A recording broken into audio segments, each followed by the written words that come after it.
Some people trip over their own ego and call it a crusade. Karen did that, and it cost her everything.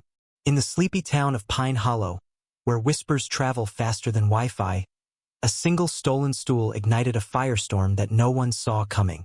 It wasn't just any stool, it was Tom Carver's, a Vietnam vet with a Medal of Valor buried in his dresser drawer, a man who'd seen more hell than Karen could ever imagine.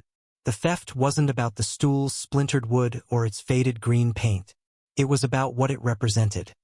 A fragile tether to peace for a man who'd fought for it with blood.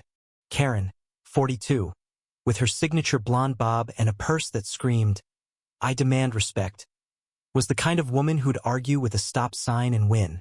She ran Pine Hollow's community garden like a dictator, her voice sharp enough to cut through the morning mist. That Saturday, the town's annual harvest campout was in full swing, a weekend of bonfires, s'mores, and neighbors pretending they liked each other. Tom, 68, was there, as he was every year, sitting quietly by his fire pit, his stool creaking under his slight frame. His eyes, heavy with stories he never told, scanned the flames like they held answers. The stool, a gift from his late wife, was his anchor, a relic of nights spent stargazing before the war scars and nightmares took over. Karen didn't see any of that. She saw a tacky stool cluttering her vision of a perfect campout aesthetic. She'd been eyeing it all evening, muttering to her friend Linda about people who don't respect communal spaces.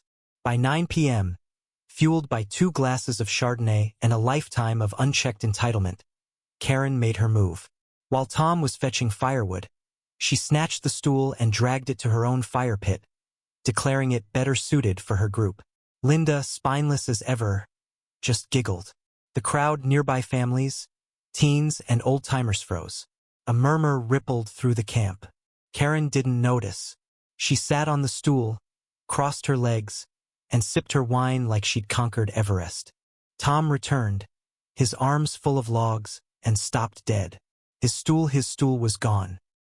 His eyes darted to Karen's fire pit, where she lounged, oblivious, her laughter grating against the crackle of the flames. The air thickened. Tom's hands trembled, not from age but from a rage he hadn't felt since Da Nang. He approached, his boots crunching on the dirt, and said, voice low, "That's mine. Give it back." Karen didn't even look up. "Oh, please," she scoffed, waving a hand. "It's just a stool. There's plenty of seating. Don't make a scene." The crowd held its breath. Tom's jaw tightened. "It's not just a stool," he said, his voice now a blade. "It was my wife's. She's gone. You don't get to take it." Karen rolled her eyes, mistaking his restraint for weakness. "Well, it's here now," she snapped. "Finders keepers. Go sit somewhere else." A gasp escaped the onlookers. Linda shrank into her chair.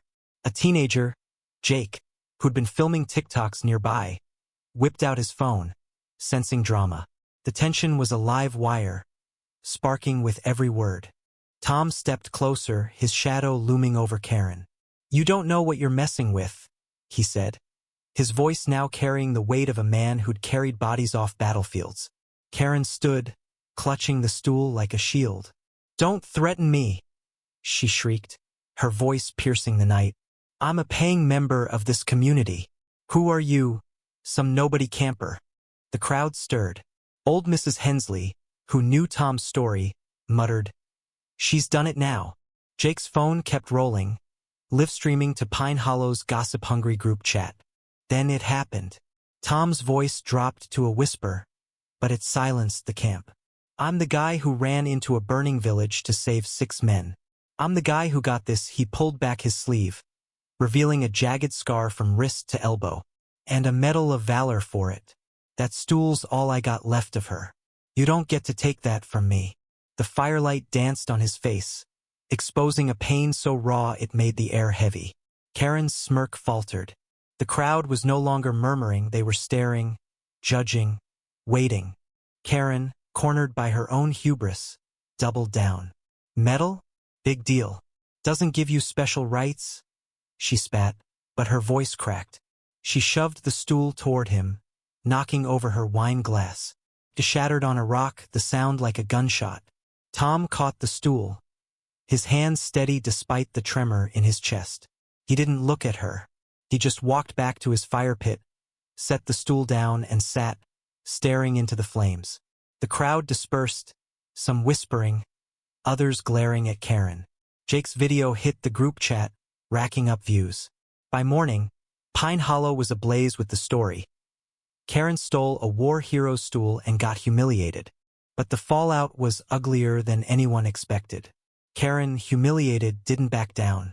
She stormed into the community center the next day, demanding Tom be banned for harassing her. She spun a tale of victimhood, claiming he'd intimidated her in front of everyone. The council, a group of tired volunteers, didn't know Tom's full story, only that Karen was loud and persistent. They issued a warning to Tom, citing disruptive behavior. The news hit like a slap. Tom, who'd never asked for recognition, now faced a public shaming for defending what was his. Jake, the teenager, wasn't having it. He uploaded the full video to X, tagging local news outlets. The caption read, "Karen steals vet stool, lies to get him banned. This is Pine Hollow."